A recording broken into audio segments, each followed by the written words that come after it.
Kitty kitties, what up, what up? Welcome to Primal Scream. This is your host, Nick Graystone.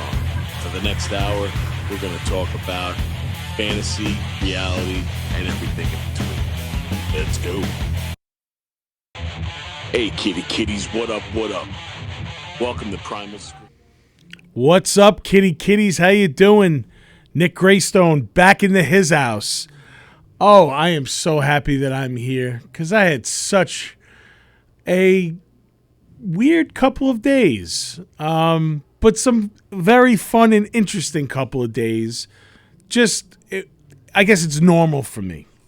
So, welcome to Primal Scream. We're going to have an awesome guest tonight. I'm going to bring him out in a little bit. And but before that, I have to just recap these crazy days that I was talking about.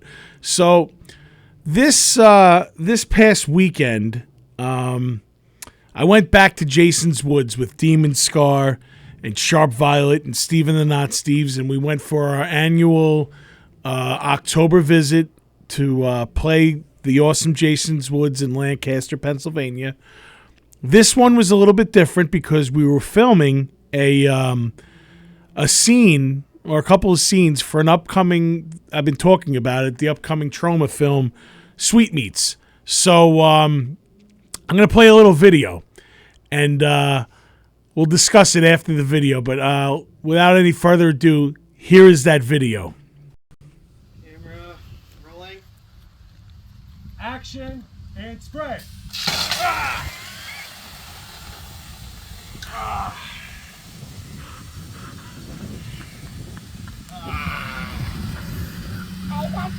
And cut. All right, so that was a behind-the-scenes shot of, it was a blood spray gag. I don't want to give too much away. Basically, Demon Scar gets killed in this film, and me and Jared get sprayed with blood in this scene. And how they set it up was they had a hose hooked up to an air compressor, pushing out about 100 pounds, 100 PSI, which is 100 pounds of pressure, of fake blood. So I looked right down the barrel of that hose and got blasted with eye open and took about 100 pounds of pressure of fake blood to the eyeball. I do have pictures. That was about maybe, I don't know, 5 minutes after it happened. As you could see, my eyeball was very bloodshot. But what I did was after we were done filming, because they still had to kill Jared, and they still had to kill me. I went back to the hotel. I kind of flushed it out a little bit, got some eye drops. But then I got concerned because I was driving home on Sunday, and I started seeing kind of like cloudy or whatever. So I wanted to get checked out by the doctor. So I went to an eye doctor, and they told me that I have traumatic iritis, which I also have a picture of my eyeball. Yes, that is not Mars. That is my eye.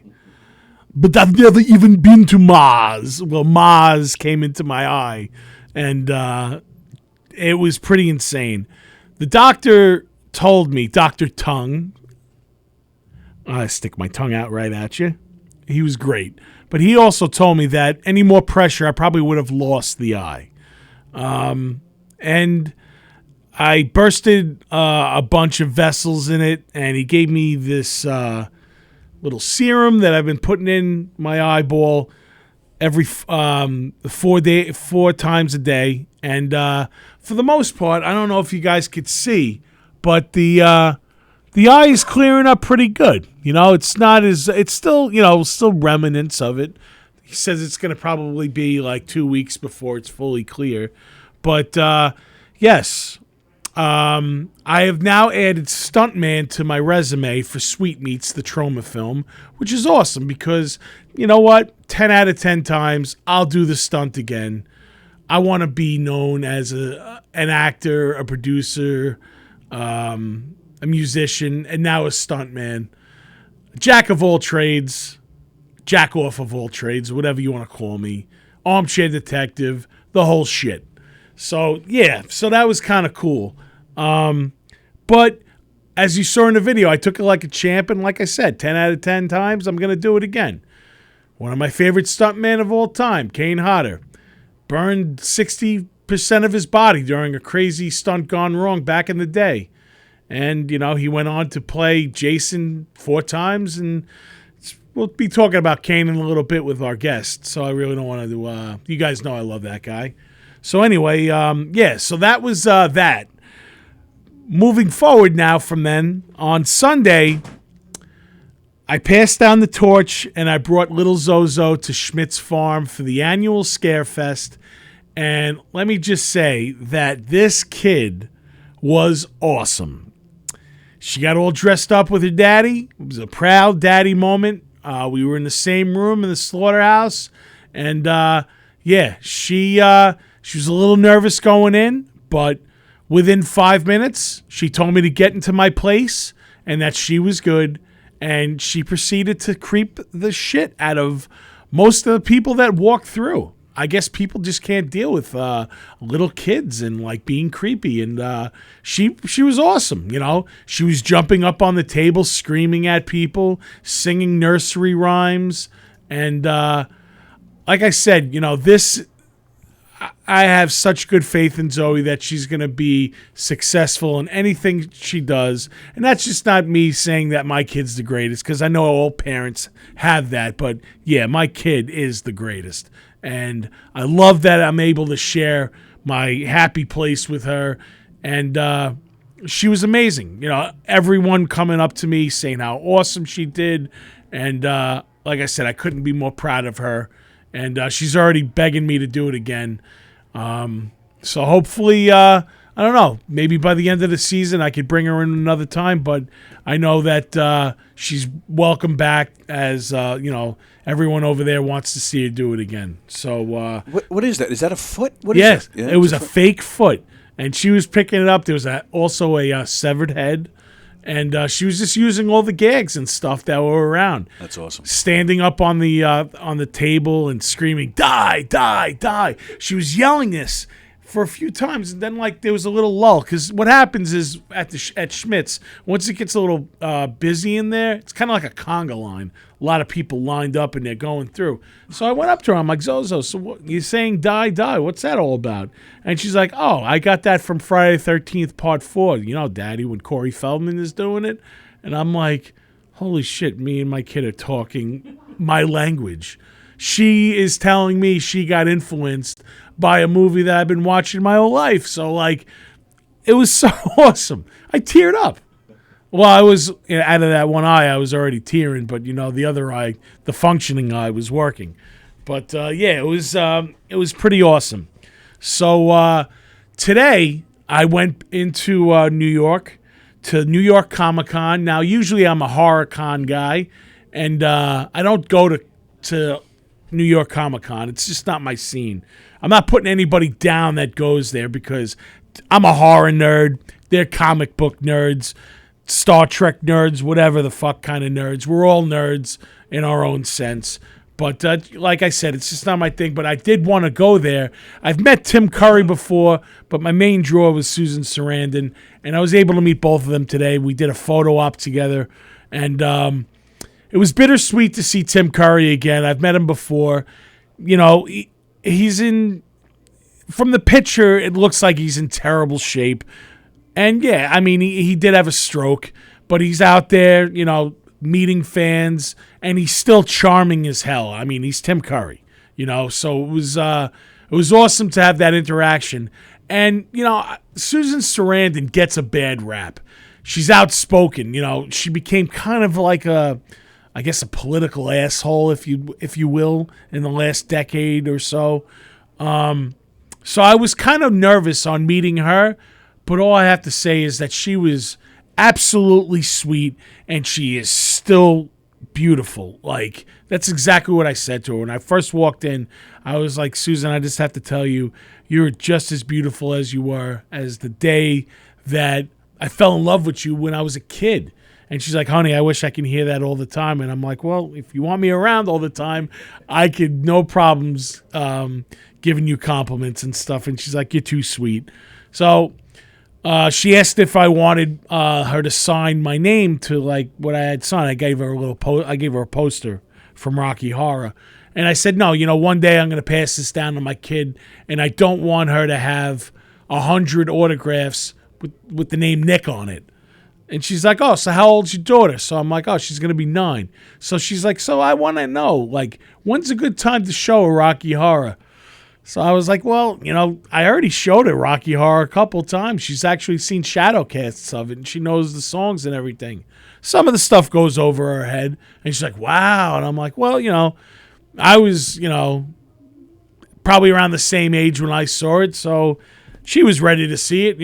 I thought it was like a good introduction because she's into musicals and stuff, and it was cool to have that little conversation with her, and that was it. I got out of New York City before sun came down.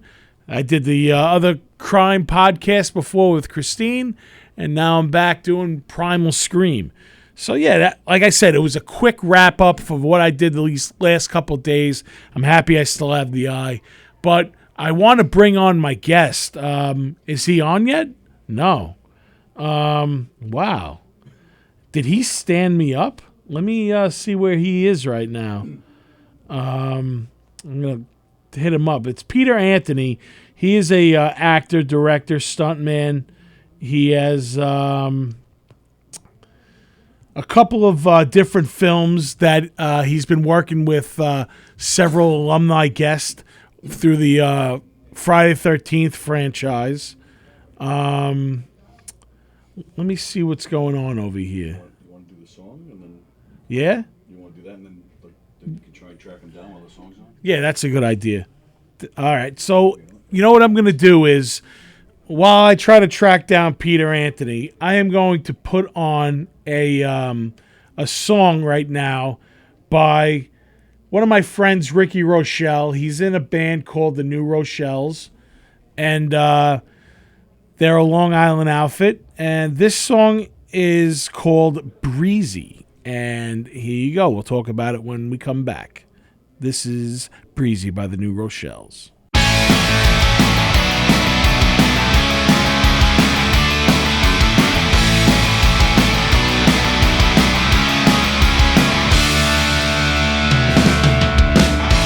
Fast on the parkway by the beach.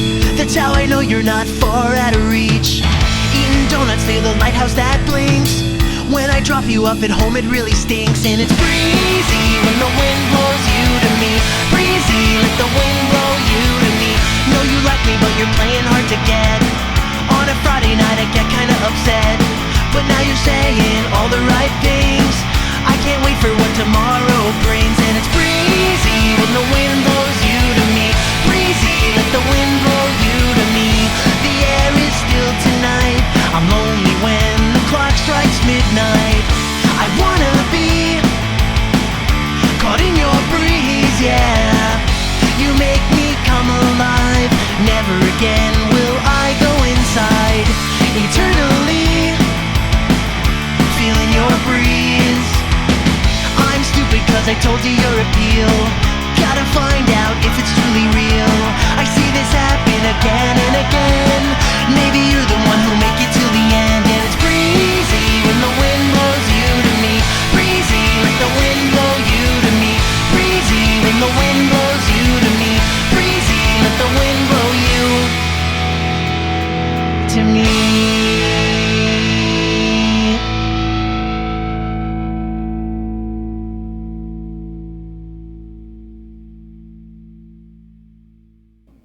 All right, guys. So that was the Young Rochelles off their sophomore LP, Kick to the Curb, that's coming out on November 10th, 2023, on the record label Sounds Rad.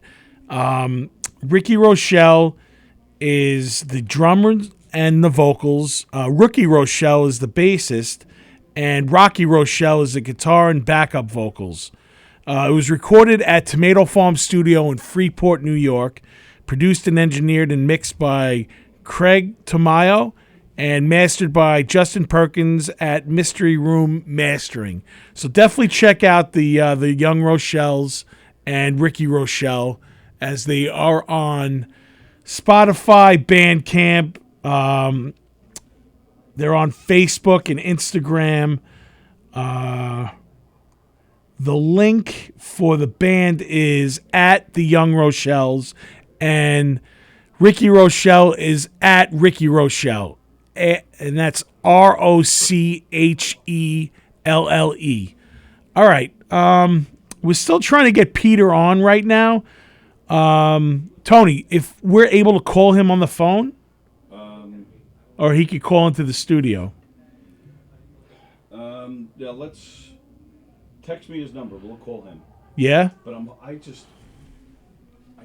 love to get the Zoom working. We're having a little technical difficulty with the Zoom right now. I'm texting Peter right now to for his phone number, so maybe we can have like the phone interview.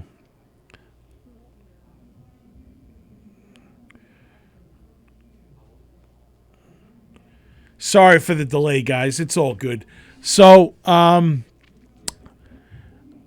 yeah, we're gonna bring it once we bring Peter on. It's gonna be a cool interview because, like I said, he has a new movie that's coming out right now. It's called Smile.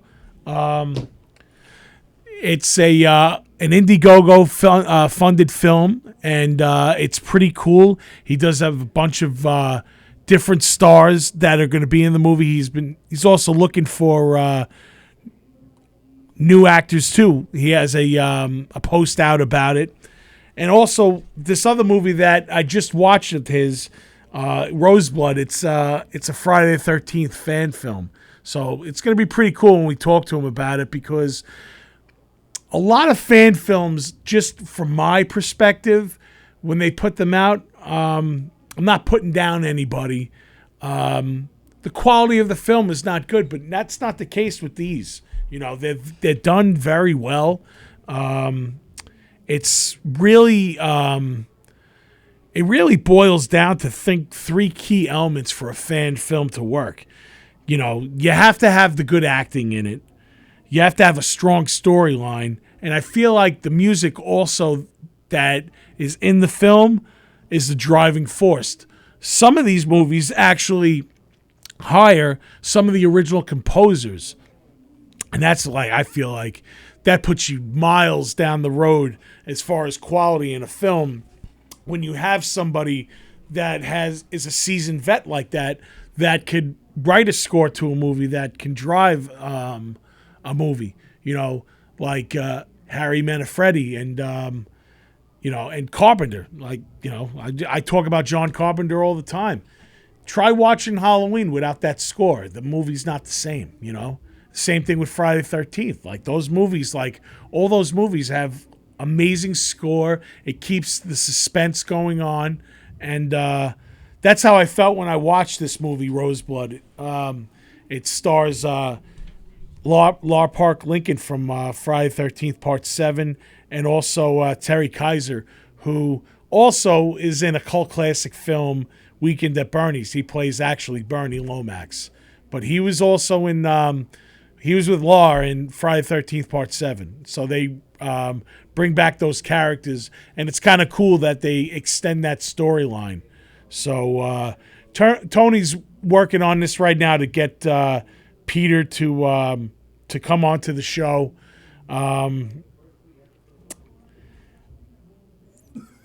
It's pretty cool that we're gonna bring him on as well, because he has you can see that he's a fan, because, you know, he's just like me. He goes to these conventions. He's been interacting with these people that, you know, he looks up to, and now he's bringing something to the table.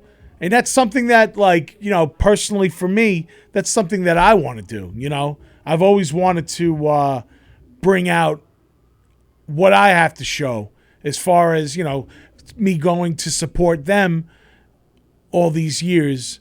Then now it's like, kind of like, I could go to the convention and have something to offer, you somebody that's looking for somebody up and coming, So how's it going, brother? I'm working on it. Yeah? Working on it. All right, hang on. I think I'm going to have him in a second. Hang on. Uh-oh. I see his name. Yeah. All right. Okay. There he is. All right, hang on. Hang on. Awesome. Fucking fuck. Is that you, my brother? Yeah, but hang on. I need a second to set him up. Hang All on. right, yeah. So Tony, I'm sorry about the delay with that, bro. Can you hear me in this thing here? I can hear you. Yes. Wait. Is it farther now? No, I can hear you pretty good.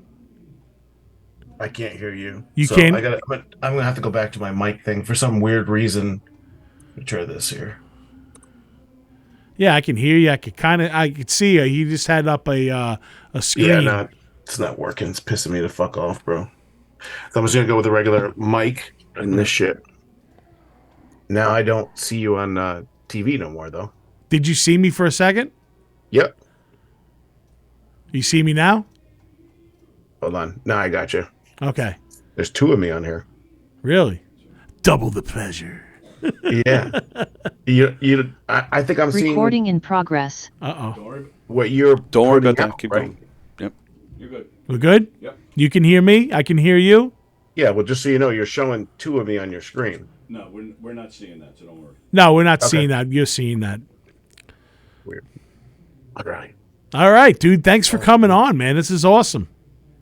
Hey, yeah. Thanks for having me. So this is, ladies and gentlemen, sorry for the delay, but this is Peter Anthony in the flesh. Well, in the cyber world right now. But before I even introduce you, I just wanted to say congratulations. I just saw that you won some award that was on your page that you posted about the Golden Hand. Gold Horror Fest Golden Globe. Yeah. Yeah, that's pretty cool, dude. So I see it's like a best supporting actor role for the Fall of Camp Blood. Correct. Yeah, there it is. All right, awesome. So tell us a little bit about that. Like, what was this project? The Fall of Camp Blood was another fan film we did. Riley Lorden is the director and the writer. Okay. And it was after part 4. 4 is my favorite Ted White. of all time. So we did Vengeance 1, and then he contacted me and said, "Hey, you want to help out promote with Fall of Camp Blood?" And I said, "Yeah." He's like, "Hey, can you act?" I'm like, "I think I can." And I played James Deere, which is Rob Deere's brother. Okay. From part 4, and we did the movie, and they gave that award. Adrian King won that award. A bunch of like cool people won that award. Yeah, I wrote a list down. It's like Eric Roberts, Linda Blair, Adrian King, Carolyn Williams, and Christina Leese. Dude, that's some names in the horror game right there for sure. The thing is, I posted that a little while ago. Yeah, just the picture of me being happy about it. But then they took it and put it on their own page and promoted it, and I didn't even know they were going to do that, which is so cool, you know. Yeah, no, that's pretty awesome, dude. Like, congratulations on that. That's pretty huge, dude. That's also, it's probably humbling for. I look at you as like a fan like me that go to these conventions and stuff, and now you're cutting your teeth in the same genre that you grew up watching, because obviously, dude, you're a fan when you boil it down, right? Yeah, I mean, you watched Rosebud, like how many homages we paid to the other films. Dude, I was just talking about Rosebud. Like I said, man, like these movies, like fan films, the majority of them that they're put out, they're just, I don't know, like I feel like they're just not executed properly because people don't have either a good story or good acting in it, or something is amiss. But there's certain ones that come through, like Rosebud, and it's really like I really enjoyed it. I watched it with my kid, and it was cool to see some of the characters from Part 7 making a return in the Duke film. from Part 9. Yes. Yeah, no, that's so cool. Like that's what I felt like. It was like part 7, part 9, like the storyline to it. Part X, because Jason X, right? Crystal Lake facility. In fact, the beginning when it goes across the scene, that's the same font we took from X. Oh, okay. See, that's That's what I'm saying. Like, that's key because fans remember that stuff, especially some of these fan films that I've seen, not specifically in this one. There's one out there called Victim No More, and they have Harry Manfredi. He does the score for that. Dude, that's killer, bro. If you're going to have somebody in there that can drive a movie, because I feel like the music is big. He did the score for Roseblood and Vengeance 1. Okay. I don't know if he did Victim. Did he do Victim No More? I know. Yes. Yeah, he did. Yeah, amazing. Yeah, and then I saw Harry when I saw you. And that's when we first officially met, right? Yeah. Well, he signed the Roseblood Blu-ray when I was there. He's a great guy. He called me the other day out of nowhere. He's like, if you hear him talk, he talks like this, Peter. And I'm like, yeah, what's going on? He's like, I'm in LA. I just got a rental car. I wanted to see if the Bluetooth works. So I'm calling you. I'm like, okay. So probably Anthony was the first one that came up in his phone. Yeah, probably. And I'm like, I'm like, grew up. I mean, all the movies we worked with, Steve Dash, with CJ Graham, Tom Matthews, Tom McLaughlin. I'm such a huge fan. And then these moments like that happen. And I'm like you. I'm just a huge fan. I'm like, I can't believe sometimes you pinch yourself. You're like, holy shit, I can't believe this guy's calling me. Yeah, no, that's so cool. You mentioned Steve Dash, man. Like, that's one of my favorites too, dude. Like Part 2. I love that Jason. That portrayal of Jason. It has like that animalistic still. And it's funny how I met Steve Dash. I went to Chiller Theater. This is going back.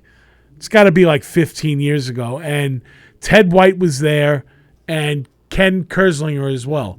And Steve Dash was in the middle of them. So I got my mask signed by Ken and by Ted, and I started walking away. And Steve Dash goes, hey, what about me? And I'm like, who the fuck are you? And he goes, I'm Steve Dash. I'm the real Jason in Part 2. And I'm like, no, you're not. Warrington Galletti is. And he goes, no, that guy was the guy that you saw his face. 95% of the rest of the movie is me. And I'm like, really? He's like, yes. And he showed me all the pictures on his table. And he's like, that's me, and that's me, and that's me. And I'm like, so Warrington really was the guy that jumped through the window at the end and you saw his face. And he goes, yes. And I was going to do that too because he wasn't, this is back when him and Warrington kind of like, they had a little thing for a little bit, but he kind of like squashed it. But he was back then. He was very vocal. It, bro. He never really did, but I mean, I guess in public he did. Yeah. But no. But he was like, he almost didn't jump. He swung on a crane. You could tell, right? Right. They said that they put him on like a thing. So so I met him that way, and then a couple of weeks later, I'm like at a fair in Massapequa Park because I live on Long Island, and he owned a taxi stand. And I'm walking around, and he's at the taxi stand, and he has his autographs out. I'm like, what the hell are you doing here? And he's like, well, this is my real job. This is what I do. I'm not an actor still, But then he started, like, going to these conventions, and he got more opportunities. And sadly, he passed away recently, last couple of years. But every time he remembered my face. And, like, there's a picture I wanted to show people right now because it's like you go to these conventions, and you interact or whatever. And I have a picture of Kane Hodder, and it looks like he's fucking with you a little bit. Yeah, there we go. I'm going to put that up right now. Yeah. Right? Kane Hodder is like one of the ultimate ball busters, but the dude's all heart. People hit me. My buddies went down to Texas and did that sign with him and sent it to me. People like, aren't you mad that he's fucking with you? I said, you don't understand anything. The fact that he's busting your balls means he loves you. Yes. You know what I'm saying? Yes, all the time. Like that's an honor to me, right there. Right? Yeah. I make it a point where I've known, like, he was one of my first meets at conventions, so I make it a point to go to his table all the time, and I'm so loud when I go to his table, and I kind of make passes at him, and just to see the reaction to get a rise out of him, and he's just like, oh, fuck, they let this guy out of the asylum again. Like, didn't I get a restraining order against you? And, it's pretty funny, man. Like, I love Kane, dude. I love seeing him. I'm going to actually see him this weekend. I'm going to the Famous Monsters Con over in King of Prussia. And he's doing the multiple outfits. 3 different days. He's doing Part 7 on Friday. I believe he's doing Goes to Hell on Saturday, and I think he's doing 8-bit on Retro. yeah, the retro one. I on, have the first retro he ever did, which was in Mad Monster, Arizona. Okay. Yeah, I was out there with him with that. See, Back to Steve Dash. And Yeah. Steve Dash died during Vengeance 1 at the end. He didn't tell us. We flew to Florida to film his scene. He checked himself out of a hospital. We didn't even know. His son didn't even know. And did the scenes, went back to the hospital because he checked himself out. They had to take his leg. They took his leg, and then he died like 3 days later. Basically like 2 weeks after the film was done, he died. We were like so man. devastated. There's a behind the scenes right now with Vengeance 2. I'll send you the link where we flew down Steve Dash's grandson. And in Vengeance 2, there's a sack Jason, and it shows how he came to be. That's Steve Dash's grandson. Wow. And we flew his whole family down. And during that moment, everybody was crying on set. We did a whole behind the scenes on it. Oh, yeah, I'd love to see that, dude. Yeah. That's so awesome. And bro, my first time going to a convention, I had my knee replaced, right? Right. And 2015, and there was a Rock and Shock. Remember Rock and Shock? Yeah. Yeah. So I'm like, fuck it. I've never been to a convention, never collected all this stuff, never collected anything. And I said, I'm going to go. I go there, and I'm kind of still limping. I had blood clots, and I had to have filters put in and all kinds of shit. And I'm in line, and he sees me. And back then, I was like 10 years ago, I was lifting more and stuff like that. And he's like, oh, look at the Rock's in line. He's like busting my balls. I get to the line, I meet him. I'm like somewhat nervous. I have like 6 things for him to sign. He signs them all, doesn't charge me anything, bro. And then I'm like, what do you mean? And he's like, no, we're fucking good. I go to the next show. He remembers me, puts me next to him at his table. And then from then on, I'm PD. And now I hang out with him. I'll drink with him. We'll do dinner with him. We talk on email, and we're like, friends. I'm like, what? Wow. Why me? It's like, what the fuck? I don't even understand. But It it's just like a goes dream to come show true. you the type of, yeah, dude, it just goes to show you the type of guy he was. Yeah, because most people say they meet their heroes and they're assholes. No, that's the case when you go to these horror conventions, man. Like, most of these people are there because they want to meet us, and they want, they're interested in, like, our story, like what brought us there, That's funny. I was going to ask you, like, what was your first convention? So that was it, 2015, Mad Monster? No, Rock and Shock. Rock and Shock, okay. Yeah. Then I think like a year after, then I went to Chicago for his Part 7. And then I think I went to Mad Monster, Arizona. Okay. I had a huge tournament for the video game. We had like 16 different countries, like 100 different teams. Gave out like $5,000, and he did a shout out for it too. For the that's so awesome. Yeah, so I'm like, and then we should tell the audience. I met you. I think I was talking to somebody else, and then you kind of overheard it, and then you kind of, I don't know if you knew the movie or whatever, right? Something like that.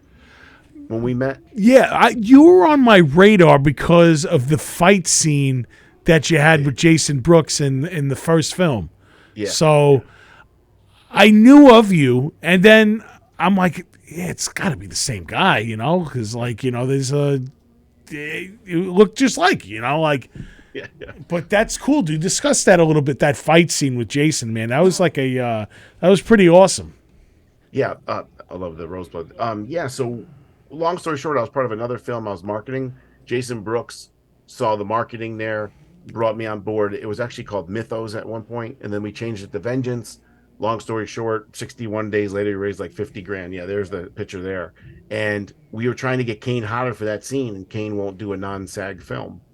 So Jason Brooks, and then we tried to get Steve, and Steve said, I'm too sick to travel. So then we turned him into Officer Riolotti. So long story short, Jason Brooks goes, hey, there's a head prisoner open. You want it? I think because like he thought I earned it, So I was like, fuck yeah, I'll fucking take it. And that happened there. There was a whole fight scene. I have the behind the scenes. They cut it all out. We actually fight. I throw punches at him, everything. Really? Yeah, they cut it out. So what did they trim it to? Like, there's only like a little part of it? There's not like even like more? There's like only like behind the scenes on a camera. Like, I don't know why. They tried to rush it. And then like he had a spike coming through his chest, and he picks me up in the air and puts me through the spike. It actually worked out pretty good because I didn't die, and the fans kind of liked that scene so much that we ended up killing me the end of that scene in Vengeance 2. Right. Yeah. Wow, that's cool, man. I love the picture too. People are like, aren't you mad that he makes you look small? I'm like, no, man, he's fucking Jason. He's supposed to look like that. Right. Well, it depends what, the Jason that you're looking for, because through the years, just like with Halloween, Michael Myers progressively got bigger and bigger as it went on, Yeah, they all did. Yeah, they all did. I mean, except Freddy, Yeah. because it's only, one Freddy. But yeah, definitely. Leatherface, too. Leatherface was just a portly guy in the beginning, and then he turned into Bernarski. In the game, he's 6'7", 320. Is he? My buddy works for Gun Media, so Riley Lorden from Slash and Cast. And if you look at it, you put them side by side, he's humongous in the game. He's 6'7", 320. Wow. Yeah. See, I didn't know that. I know Bernowski, he was like 6'3", 265. The remake 2003? Yeah. He was in the program and Yeah. Yeah. I met him years ago at a convention. He was fine with me. There's horror stories about him, but tons of horror stories about him. But There's tons of horror stories about Savini too, and I got along great with him. Yeah, I heard that too. I remember going to meet him for the first time, and they're like, be wary of him. He's kind of like a dick, but dude, I met him before he was cool. I even brought Zozo to go meet him, and he let Zozo sit at his table. When that happens, man, that's the best for me. When she has the interaction, and there was a day, it's nothing to do with Friday the 13th, but there was another time we went to Chiller Theater, and she was working the table with Jeffrey Voorhees from Jaws, who plays Alex Kittner. And she sat at this table for 2 hours, and she was selling the pictures with him and stuff, and she still talks about it. Even at that thing where we met, that thing at the Camp Crystal Lake, she was working Adrian's table for about an hour. And Nobi Bosco. Yeah, Chris and Stacy, who from C&V Promotions. A shout out to them. They love Zozo. They've seen her grow through the years and stuff, and they're always like, "We're kidnapping her for the day. Don't worry, we'll return her at the end of the day, but we want her to interact with these people and stuff." That's the other thing. Me, you, and her. I forgot we were in the camp speech again. Dude, how awesome was that? That was fun. Remember how pissed he got because people were talking? Right? Yeah. He he totally broke character. Stop talking. Yeah. That was so good. Just to give you guys an idea what we're talking about, the infamous the speech that John Fury from Part 2 does about Jason, warning the camp counselors about me and Peter when we met. That was one of the ops that they had. It was a special thing. It was a picture they take in a video of us sitting around a campfire and the actor reciting line for line the speech he talks about Jason. Paul. Yeah, I'm gonna Paul. give it to you straight about Jason. Right. And we did this, and there's a cool picture. Man, I wish I would have brought it up to post, but I'll post it later. Facebook. Yeah, the video's up on Facebook. It's pretty awesome. So, dude, what was the first horror movie you saw as a kid where that changed your life? I don't remember the first. I mean, Jason was it. I mean, that I can remember that really changed me. The Exorcist is still my number one film, just because I don't care what anybody says. No film could ever have the cultural impact that had now, especially now, But when I was a kid, I didn't have a TV in my room. My parents had. Remember back in the day, the only way you could see bad movies was have HBO or USA Up All Night really late or something like that. So I remember, yeah, bro. I used to pretend to go pee, and I would sneak downstairs and I would watch USA Up All Night or HBO, Friday 13th, and I would make a little paper mask. I was 6 years old in a basement, and I would put it on and I would watch these films, and that's.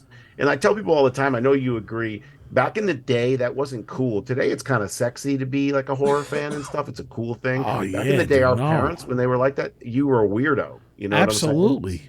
Yeah. So and I was like, what do you mean? He's awesome. I wanted to be him. And then I used to be a bodybuilder. Remember Part 3, we had the big traps and everything. I always loved that Jason, the side of him, the unstoppable monster, Dude, it wasn't back in the day to be a horror fan. I remember... my teacher found a Fangoria that I had in my bag when I brought it to school, and she called my mother, and she was wanted me to go to the school therapist, and she's like, "Your son's reading this stuff," my mom was like, at least he's reading. Like, dude, my mom was cool, bro. She let me like, she's just like, just don't kill fucking dead, animals and stuff, or like your classmates, and you're fine, And I wasn't. People always said that about me. Yeah, I was into crazy shit, but I was a nice kid, but I just was always fascinated by it. Came from that magazine, because if you were a makeup artist or an FX and you wanted to be one, everybody got that magazine and saw how it was done. That made so many people go into that field. 100%. Yeah, absolutely. You never know how many brains it sparked over the years. Yeah. If it wasn't for Fangoria, and Gore Zone. And it's not like today where we all know what movie's coming out, when it's coming out, the release date. You didn't know that back then. Oh, so no. Sometimes a Fangoria would come out and you'd see Jason 5 on the cover. You'd be like, well, there's another shit, one. Yeah. No idea. Dude, Speaking of which, I remember this. It's not about Jason. I remember clear as day. I was in the movie theater. I do not even remember the movie I was seeing, but I'm sitting in the movie theater. All of a sudden, this little tricycle comes out, and it's trailing blood, and it starts melting, and then it turns around, and then all of a sudden, you see the paper mache Elm Street house, and boom, that glove comes up, and they're like, Nightmare on Elm Street 3, Dream Warriors, coming soon.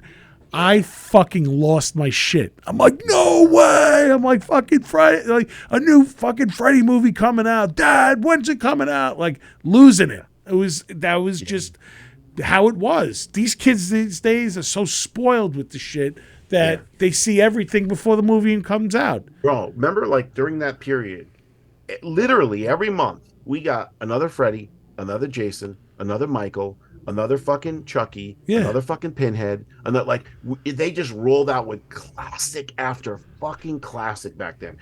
Right now, I think is similar to that time. I think this is the hottest time now. You got video games, you got TV shows, you have movies, you have franchises being brought. Horror is A24. Horror is back in now like it's never been before since. It's up. It's huge. It's mainstream through the roof, dude. Yeah. Even look at the box office returns that these movies are making. Yeah. It's insane.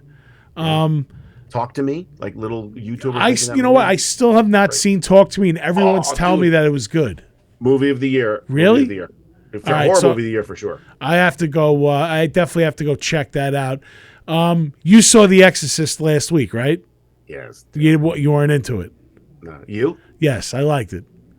The reason I liked it, I feel like everyone's putting this franchise, not movie, the franchise of The Exorcist on this pedestal where, the first one obviously is the classic. It's one of the greatest horror movies of all time. Like you said, the cultural impact and all that. 3 was good.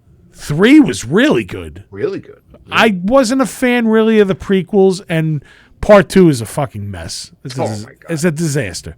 So just a going into this, I had the lowest bar possible. Sure, there are like eye-rolling parts to the movie, and I feel like the eye-rolling parts have Ellen Bernstein in it. Like her whole thing, I felt like kind of took the movie down a notch. I thought the acting of the little girls were really good. I really liked the story. And I really like what they talk about with the religious elements and like the message that they wanted to come across. I thought that was cool.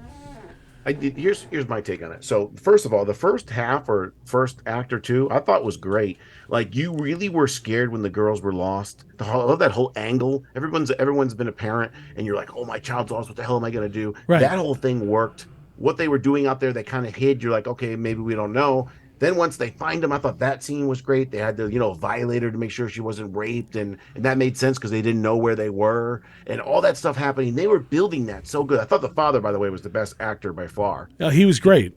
He was great. Yeah. And then it got like super corny, and then the neighbors are like cliche, and then the religious neighbors are just idiots, and the father at the end, and then the fact that I don't like the whole spiritual like different religions coming together. And the only reason why I say that is because it's only in the Christian religion does that come true. That'd be like Christians going into Serpent and Rainbow. No, that's voodoo. Right. You know what I'm saying? So to me, it didn't go. You and mean then like combining the forces? yeah, because they Yeah. tried to grab different people. It was just trying to hit different demographics of it. I didn't think about that. It was like an A team at the end. Yeah, yeah. But Ellen Burstyn, what a waste, man. They wasted her so bad in that movie. And then at the end, the third act, it just kind of falls apart. The other parents are terrible actors. The priest, what the hell was he? Not the priest, the preacher. What was he doing? The priest, they had like last minute comes in that I don't know. It just didn't have that feel that I wanted. And I went in low expectations. I went in low. Yeah. I feel like it was like a WB Exorcist movie. You know what I mean? Like the CW, like or whatever it is. Like the it's like Evil Dead Rises, where and I like the Evil Dead Rise. I just didn't love it. It's where they showed most of the best scenes during the trailer. that's you know what, Evil Dead Rises. I don't think should have been called an Evil Dead film, but I want to talk about that with the spoilers in trailers. Like when Halloween 2018 came out, and they have that scene where Michael comes out of the closet to attack the girl. Why the fuck did they show that in the trailer? They gave away like such a great scare. Like these trailers are 2-3 minutes long now. It's too much. They show the best parts of the movie in those trailers. The reason why, they just want to get people in the audience to get money. They don't really care if it ruins the film as long as they get the money from you. And back to trailers again. There's this new fad in the last 10 years or so. They shoot scenes for trailers that'll never be in the movie. The last Transformers, 40% of the film wasn't in the trailer, wasn't in the film. Really? In Michael, Halloween Kills. Remember, she had the knife and she was going down. I'm going to end Michael. That never was even in the film. Aliens versus Predator. There's certain film things they shoot just for promotional purposes that aren't in the film. That pisses me off. Is it because I don't know? Like are they making fools out of us? I don't know. And Evil Dead Rise, man, the girl was so good. I thought the premise was good. They paid homage, Don, dead by Don, the eyeball in the mouth. It just it was really good. It just wasn't great. Did you pick up Bruce Campbell's voice in it? Yeah. On the record, right? Yeah. 100%. Yeah. I'm big on that. Just like the remake in 2009, the original grandfather clock, the original pendant. And when the door kicks open, you're all gonna die. That's from part 1. Yeah, they actually took it and reinvigorated it. I liked, you know what? I like 2009 for what it is. I like the gore in it and stuff. Loved it. I wasn't too crazy. I call that the heroin one. It's just like she's trying to get through her detox or whatever, and that's half of the movie. But I actually like the 2009 Evil Dead better than the last one. For sure. Yeah. But if I had to pick out of the last 20 years any of the Evil Dead stuff, I like the show. I thought the show was good. I got the show like third all time. The show, the third season was the weakest of the 3 seasons. Yeah, absolutely. It started off great. Yeah, man, it was good. Plus, I'm a huge fan of Kelly, dude. I think. Oh yeah, she's great. Oh. Yeah, she fits right in with the convention crowd, man. Yeah, she's very nice. She's just rough edge. Yeah, definitely. Yeah, definitely cool. She's almost like a New Yorker. Yes, it's almost like like I like interacting now with the Terrifier people. The Terrifier people at conventions are fun, man. Whatever Terrifier is going to turn into. I mean, right now it's big. Yeah, I was with them at Connecticut Horror Fest. I was a guest at Connecticut Horror Fest. Yeah, and I wanted to meet. Oh man, I forgot her name. The girl with the wings. Oh, Lauren. Yeah, because Steve Barton is the producer on my next film too, and he was a producer on Terrifier 2. Yeah, I'm like, bro, I got to meet Lauren, dude. So I just went over there, bro. She is a tiny little thing. Yeah. No, I met her, and they did a thing at Oaks a couple last year. It was her, the kid from the second one, Elliot. He also does like the interviews with the rock stars, punk little people or something. Yeah. I know exactly what you're talking about. David. What's his name? Howard. Yeah, he played Art the Clown, and then Damien. They were all there. And the girl that does the in part 2, she sings. Oh yeah. She's been doing it a lot. She's gonna be singing that song for the rest of her life, dude. Who cares, right? Who cares? It's awesome, Just like the Happy Camper song, dude. I really wish. Speaking of which, I wish that Pamela Springsteen did conventions, man. That's like one of my bucket list girls from Sleepaway Camp 2 and 3. Speaking of Connecticut Horror Fest, did you see the video where I got Kane the bottle with the insignia on it? Yeah, that was awesome, man. Yeah, dude, he never reacts like so. The fact that he reacted like that, usually he just busts my balls. But I thought that was pretty cool that he actually asked me afterwards how I did it. I'm like, dude, if you go to their site, you can get it done. You know? Yeah. I can't wait to see him this week, man. I haven't seen him. I'm gonna probably say in almost 2 years, so I'm looking forward to like hanging out with him again and seeing what busted his balls or whatever. So How far is that Prussia from you? It's like 2.5 hours. Not that bad. Monster Mania is also having their last show at Hunt Valley, and I used to love going into that venue and stuff. But my buddy Chris Ott, who does London 1888 and Monster Heel, he's part of the production crew for the Famous Monsters, and he's always supported me with like my band and stuff. And I really want to be there for him for this weekend because this is like their first convention. And plus, I've met Ozzy, but I want to go see him again, So it'll be a good time. Hey, I gotta tell you something, bro. I just posted that there's auditions. I mean, it's like last minute. 3 weeks, and I have to 3.5 weeks, and I'm shooting Laugh. I need an 8 to 12-year-old girl to play little Alexi in the movie. I think I should send the lines to you, and Zozo should read it. She has to try to do a little. There's not too many lines, but a little Russian accent, and I would love for her to read for it. What do you think? I would, dude. It would be an honor if it's She doable just has for to say me. Papa and something else in a Russian. I have a dialect coach also that I pay, and I can have them work with her too. And I'll send her the slides. Send you the slides. Have her record herself and read it. We do wardrobe everything. It's a huge part. I don't have that part filled yet. The opening scene is in Russia in 1976 in Siberia.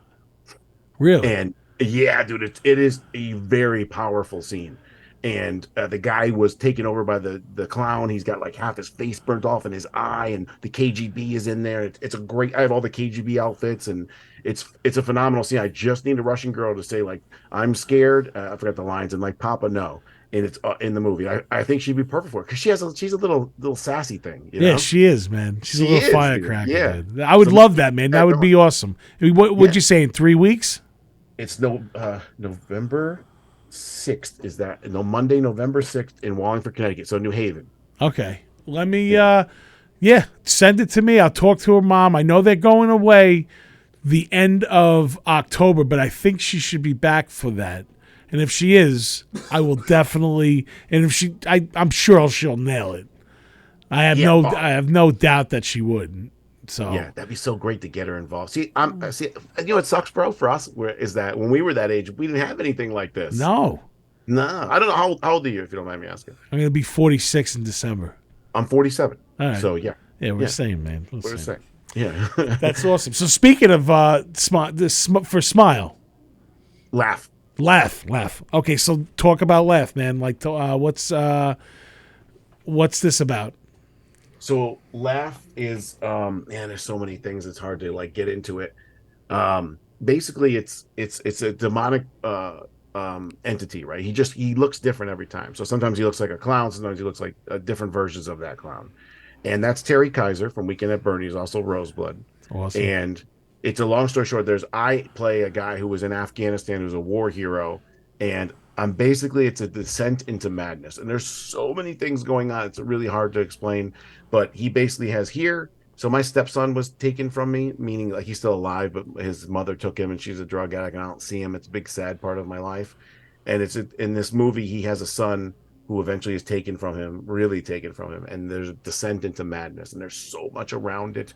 There's his history of why he can't laugh. There's his father, who was also a war guy. There's this demonic possession clown. There's his interactions with his agent. He's a great actor. He goes to the Oscars at the end. At the Oscars, we're going to have Kane Hodder give away.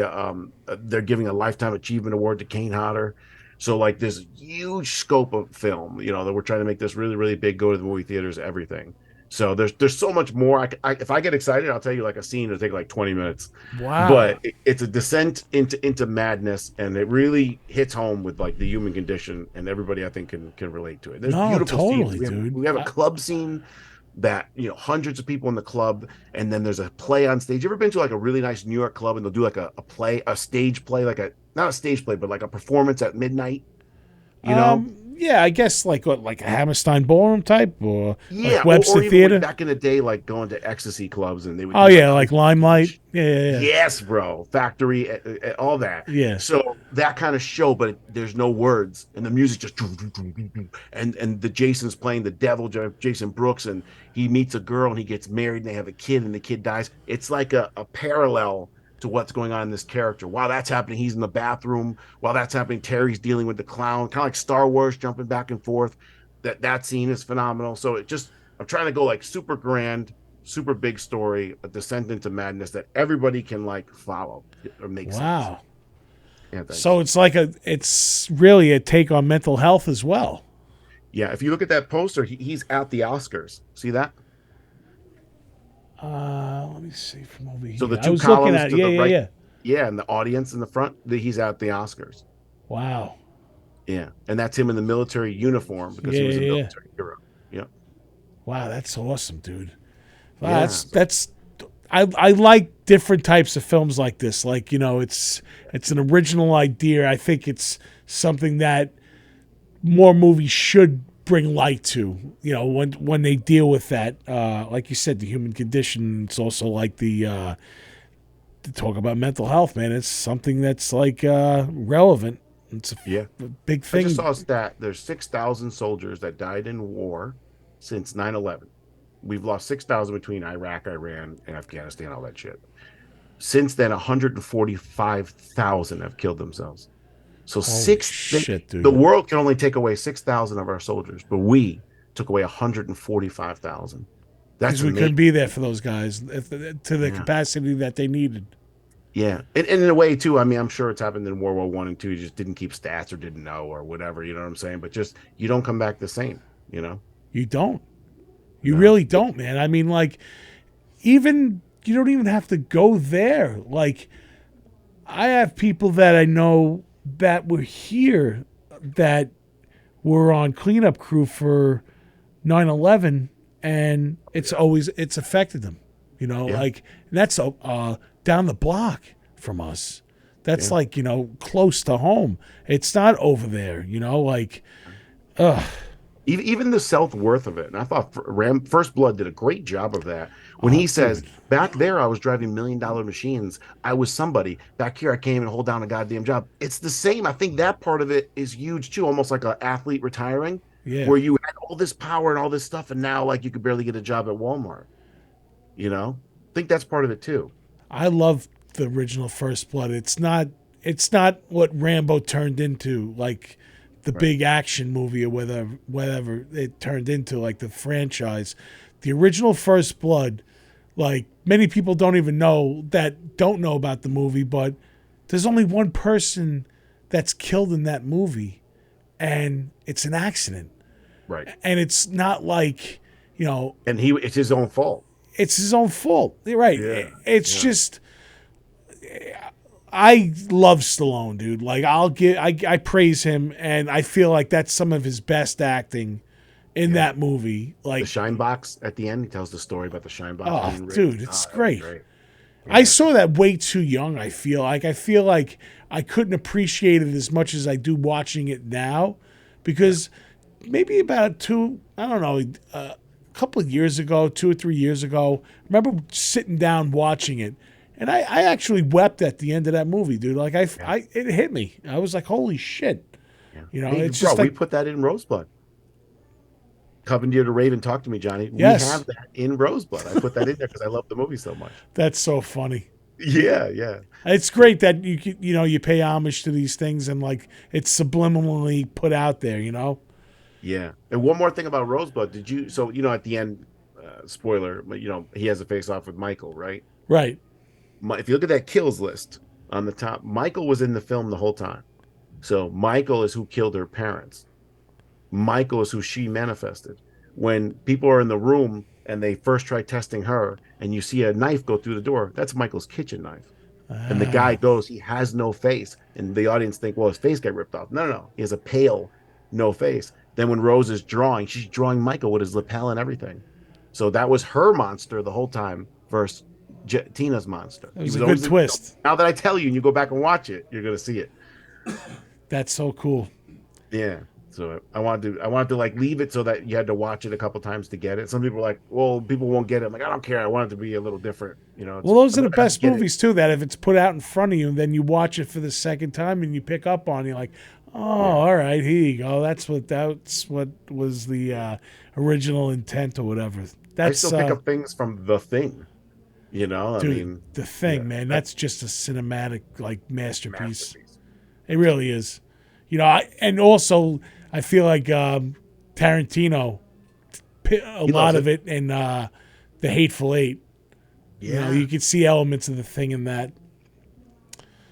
And it was music, think about it. The music is phenomenal, and it took them all these years to finally give an Oscar to Morricone. Yeah, just them. They're going down a hall in the middle of Antarctica. Nothing's going on. Doom, doom, doom, doom. Just that keeps you in, keeps you scared. Yeah, dude, it's so genius, good. Simple but great.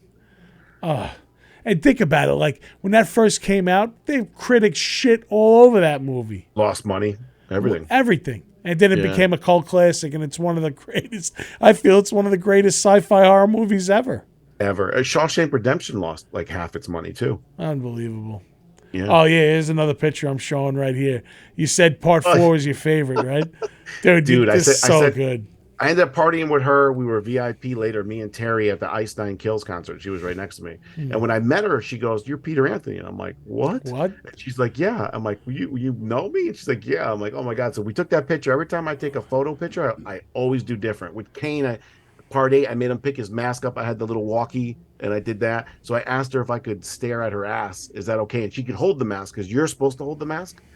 So I say, "Is that okay?" And she said, "Yeah." I thought it came out pretty good. Dude, it came out awesome. And she still looks amazing. Oh, dude, amazing. Like day one. You remember her, Tony? She's 60? She's 59. Yeah. Wow. You ever see, she's in like Weird Science. She's like one of the girlfriends in Weird Science. She's also in Ninja 3. Which one? Ninja 3? Yeah, American Ninja 3. Right. I think so, yeah. Judy Aronson. Yeah, man. She's... I met her, one of her first conventions, she did a Monster Mania about like 15 years ago. And I even said it to her. I'm like, do you age? Like, it's unbelievable. And she still looks the same as she did then 15 years ago from like... And like minimal makeup. She doesn't have a lot of face work done. She's just naturally beautiful. Yeah, she is. That was a great picture. I like my list is part 4, part 6, and part 2. Those are my 3 favorites. That's probably the same for me. An honorable mention, part X and 5. No. I like 5 because I feel 5 is the most underrated. Yeah. The only reason why 5 gets the shit, because I remember specifically how I felt when I watched 5, because it pissed me off. It was the last mask I would ever get, and then I talked myself into it, only because they lied. You know what I'm saying? Because Michael, part 3, he's not in it. Yeah, but you never thought he was going to be in it. And I just didn't like... I wish in 5 they just kept it really Jason. Yeah. Instead of somebody else. It would have been great. The music's great. It's scary. The actors are great. Actors are great. Yeah. I mean, Melanie looked phenomenal. Melanie's awesome. Like Melanie still, again, I met her at her first convention. I was her first autograph she ever signed at a convention. She still remembers me. Like, we're friends on Facebook. Like, every time, like, I'm going to be at this convention. Please come and say hello. Like, I finally was able to introduce Zozo to her, and she's a sweetheart, man. She's a tiny dude, tiny, right? Tiny dude, yeah. I know. Yeah. And she's a big fan of 80s metal, which, that's my thing. So it was pretty cool, like the conversations that we've had. But yeah, she's a sweetheart. When we're the same age, bro. We were like teenagers then. That scene when she has the white shirt on in the rain, dude. That hit different when you were a teenager. Like, oh, what's going on right here? I know. Absolutely, dude. Yeah. Reggie was great. I thought everybody was great, Yeah, I like part 5 a lot. So yeah, it's sad that the mom died, the trailer park mom there. Junior, come and eat your fucking slop. She just died, Carol Ocatel. Yeah, man. He heard me, Mom. He heard me. Ron Sloan, he's a good dude. Oh, yeah, man. They had a reunion with all of them and stuff, and she was going in and out of Ethel the whole weekend, yelling at him and stuff, and they were great together. Did you play the video game? Yes, the one on what did I have it for? Friday 13th, dude. They did the part 5 map. Her stew was in there, right? The kitchen and everything. Oh, yeah, it it was was great, so dude. good. Yeah.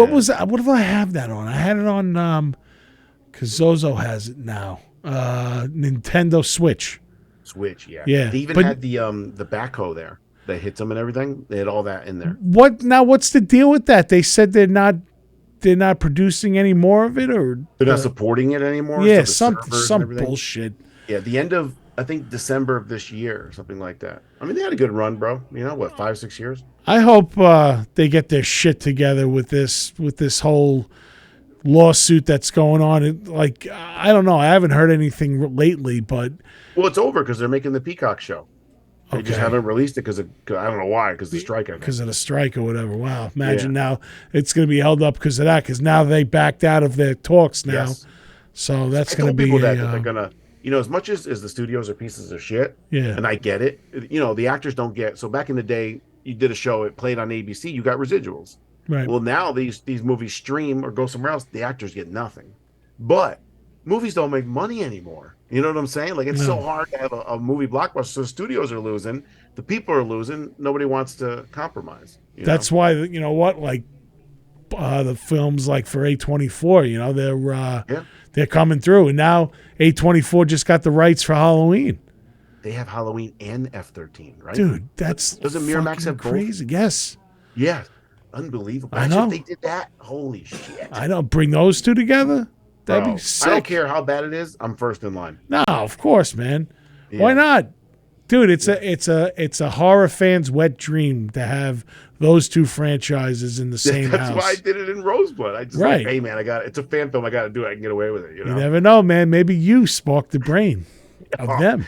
That would be great. They need real fans. That's what They bothers me about do. Halloween. Let's The be Halloween, honest, bro. 2018. Man, I got that up there in the top probably 3-4 Halloween films. Then Kills. Some of it was good, some of it was bad. Then Ends. Again, the movie itself is a good movie, but man, they made Michael look like a bitch.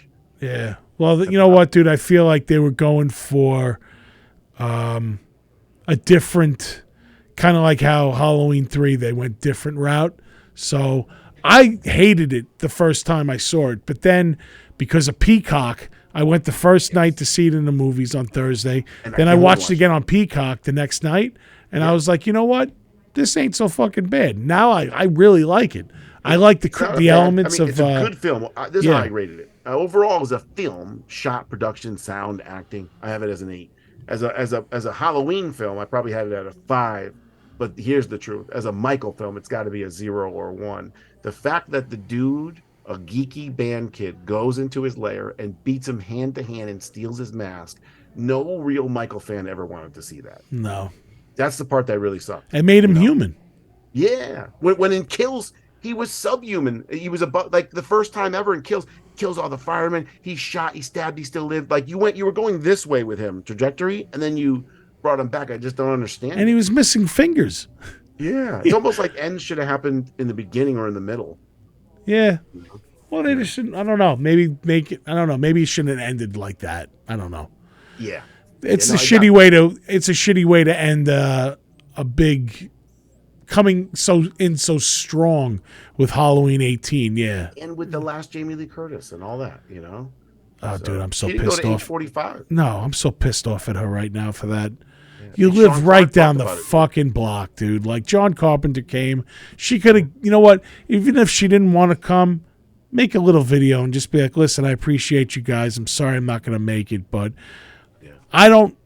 And I said this last week on my podcast, and this is all hearsay, but I've heard some insider shit, and I heard that she said yes and canceled like between 5 and 6 times over the course of a month going to H45. So I would have hated to be those promoters putting that together and dealing with that shit. Sean Clark admitted it. Sean Clark said that he had her, and what happened? She won an Oscar for Yep. right everything everywhere all at once. He said it live. I can't believe he said it. After she won the Oscar, everything changed, and then she ended up not going. Well, look, I can't speak for Sean Clark. I'm not friends with Sean Clark. I don't hate Sean Clark, but from what I heard, she treated Sean Clark like a fucking dick. Like she really fucked him over, and I feel bad for him. You know, and like I said, like I don't. This is not me trying to gain brownie points for him or anything, but from what I heard, and if it's true. It's really shitty what she did, man. Well, I feel bad for the fans. I do too. Dude, you They're know all what? they're all old. They're not going to be together again. I can't. The first rule about a convention, you can't go just for one person. But me going to these conventions for so long, I've met fucking almost everyone that I've wanted to meet. I really went with the purpose of H45 to meet Jamie Lee Curtis, and. You know, it was a disappointment, but I didn't let it ruin my weekend because I still met some other people that I haven't met before. Dude, Kathleen Kinmont from Part 5 was fucking so nice. She looked so great. You know, it was an awesome weekend. I didn't do that. No, I went to a show. Well, a couple of my friends did. They said that was a pretty cool experience. Tom Atkins had the line of the weekend, though. Him and Nick Castle, because they did that figure for him. That's going for like $700 on eBay right now. Yeah. It's fucking crazy. Yeah, but I don't know why she wouldn't want to go back and just reminisce with people from the movies. Do you remember a few years ago when Halloween 2018 came out, and Danielle and Taylor Scott Compton said that she didn't even recognize them at one of the reunions? She treated them like shit. Yeah, that's fucked up, dude. Especially those two carried your legacy. Like they continued the series. I honestly don't think if it wasn't for them that Halloween would be as big as it is now. You know what I mean? Especially Danielle. Dude, those movies, Part 4 and Part 5, are strong sequels. Right. Even, as much as they're 90s and some of it's kind of eye-rolling, I remember that Halloween 4 was the first movie I saw of the series in the movie theater. I love 4. I don't like the mask in 4, but I love the movie. Oh, no, the mask is for shit, and the mask in Part 5 is even worse. Yeah. The masks thing is get 4 bad. On the cover of 4, it has the original mask. Yeah, I don't know why they didn't use that. Yeah. That's probably some, like, trademark bullshit. Is 5, or is that 6 is the witch one? What, Season of the Witch? No, they call it the witch one because, like, his nose is kind of hooked and bent over, and it comes out of his shirt. That's Part 5. It's 5. Okay, yeah. It's like long. Yeah. Really white looking. And, yeah. And then 6, it looks like you got Botox. Yeah. Then there's the one. Is it 4? Where they're in the school and he comes out. He's got blonde hair. Yeah. He's got a like an LA dude. On Vengeance and in Roseblood, I had 4 or 5 different masks with different damages and everything like that. This is a fucking indie film. Super low budget. I don't understand how there's not 10 of those motherfuckers sitting on set. It blows my mind. Yeah, I don't know. I don't know. It's weird. Like even like you look back at all those those high budget films back in the day, they only had one mask or like one that's in existence. You know, it's crazy. Shawn Michaels versus Razor Ramon, only one ladder. Right. Imagine if the thing broke. They admitted it. They're like, yeah, we only had one ladder. Unbelievable. But it's such an epic fucking match, you know? Epic. Dude, that's another... I'm going to bring you back on, dude. We could talk wrestling for fucking 2 episodes. I watched Hart and Stone Cold last night, WrestleMania 13, before I went to sleep. Oh, awesome. Dude, I just watched a great interview with Bret Hart, and he was talking about how Hogan kind of shit on him. Oh, yeah. I saw it. And dude, all these stories you hear about Hulk Hogan, I loved him growing up, and I still do. But man, he was really a piece of shit to everyone. He lies, bro, so much. So bad. Yeah, that he didn't want to put him over, and he said he was going to, and all this shit. And he blamed Vince, and Vince blamed Hulk, and like it was like they were a married couple. No, he did it. No, he did it. Yeah. The problem with Vince is that Hogan did draw more. So he's kind of stuck in a hard place, you know? Yep. Well, that was his thing. He had to appease the Hulk. Right. So all right, bro. Well, I'm gonna. I got to do some plugs and everything, but Pete, I really appreciate your time, man. You have any plugs you want to say before we wrap this episode up? No, just the Laugh Indiegogo. It's got like a week left on it. It's only the pre-production look. We're gonna do a huge like $100,000 one after the trailer comes out. This is just to support the trailer. So we're shooting 5 days for like part of the movie, and the trailer, and then we're gonna come out with the big one, with the bigger name actors and so on and so forth. But yeah, if you just go to Indiegogo Laugh the motion picture, you can go there. I'm gonna send that those side probably, if not late tonight, tomorrow, to you, and then go over it with Zozo, and then we can have a FaceTime, and then if everything's good, I'll have my dialect coach get with her. Oh, dude, I really appreciate the opportunity. Yeah. And she's someone who deserves it. That's what I want to see, that kind of person. Thank you, dude. I thank you from the bottom of my heart, man, because it's all about everything I do is for my kid. So, I mean, for her to be involved, I know she'd be so excited. Even to be considered for me, I'm excited. Yeah. So that means a lot to me, man. I do appreciate your time tonight, and thank you so much for coming on. Thank you. I'll talk to you soon. Absolutely, bro. Thanks a lot, bro. See you, man. Take care. Wow, that was a great episode with Peter. I want to just plug a couple of things, and we'll tuck Tony in and get him to bed.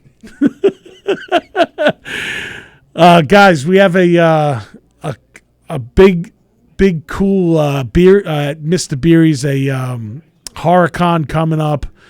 It's next week, next Saturday. Aliska Hahn is going to be there. We just signed Ron Milkey from the original Friday the 13th. There's a new start time. It's at 12 p.m. So there's going to be a bunch of vendors there. My friend Christina is going to have cornicello, which is Italian cuisine. She just gave us a little teaser of what she's going to be serving. And sausage and peppers is one of the things. So we have some awesome pasta there too. And that's only the beginning of the night. Then Kevin Mundy's going to go on, which he's an awesome bartender, but he's also a very talented actor. He's going to do some horror shorts going on at 5 o'clock. And then after that, it's Tom Bennett's big 50th birthday with Cover Me Bad is going to be headlining. My band, who's formerly known as Death Proof, formerly known as Planet Terror, and formerly known as Norma and Masturbates. We'll be naming ourselves that night again. We're going to be performing. It's going to be an awesome night. Next Saturday, the 21st. Tickets are $15 in advance and I believe $20 at the door. Make sure you check that out. Guys, I also want to give a shout out to my other sponsor, Cloud 8 Delta 8. Something Wicked This Way Comes. There's another picture, Tony, that I shared with you. It's like right next to that one. That other one. Yes, that's the one. Something Wicked This Way Comes. You got to join the Boo Crew and hop aboard Cloud 8's Ghost Train Haze. Combining citrus and pine, Ghost Train Haze will amp up your Halloween spirit. There's also a zombie OG enriched with blackberry and lavender, and Cloud 8 Zombie OG is sure to light you up like a jack-o'-lantern. So they have a bunch of new Halloween flavors on display. And again, it is also used for medicinal purposes. Go to cloud8delta8.com, use Primal 10, get 10% off your order, and thanks Cloud 8 Delta 8 for sponsoring the Primal Scream podcast. I also have 2 shows coming up. The first being the 28th of the month at the Raven in Worcester. I am opening for the Flatliners. It's going to be an awesome show. Fury, he's the one that's promoting it. He's also performing. Make sure you come and check it out. It's going to be my second hip-hop act gig. It's going to be dope. I love it. Can't wait. That's going to be Saturday, October 28th. And also, next month, I believe it is Friday, November 18th. That is at November 17th. I always fuck that up. I did that last week, too. Patty Dodge has been putting on some great shows. And finally, Demon Scar and her are working together. We're going to be going to Sinclair's in West Babylon. Graces of Chaos, Hostile Intent, and there is Resist the temptation. Resist the Temptation. They're going to be there as well. Friday, November 17th, 2023. Don't miss it. It's going to be awesome. That's going to probably be Demon Scar's last gig for 2023. So make sure you come and check that out. We have new songs that we have been playing out and testing the waters on. And that's about it. Guys, what a great show. Can't wait to see you next week because I'm sure I'll have more to talk about. This week I'm going to Famous Monsters with Zozo. It's going to be awesome. Great weekend. We're going to go meet the Osbournes. Ozzy, Jack, Sharon, and Kelly. And I believe Kane Hodder is going to be there as well. So it's always good to go see him. Until next week, I'm Nick Graystone, and you're not. See you later. Thank you for listening to Primal Scream. I'm Nick Graystone, a.k.a. The Nizza. Each week, Primal Scream is produced by Tony Walker and executive produced by Demon Scar. Always remember, nobody writes your story but you. Later.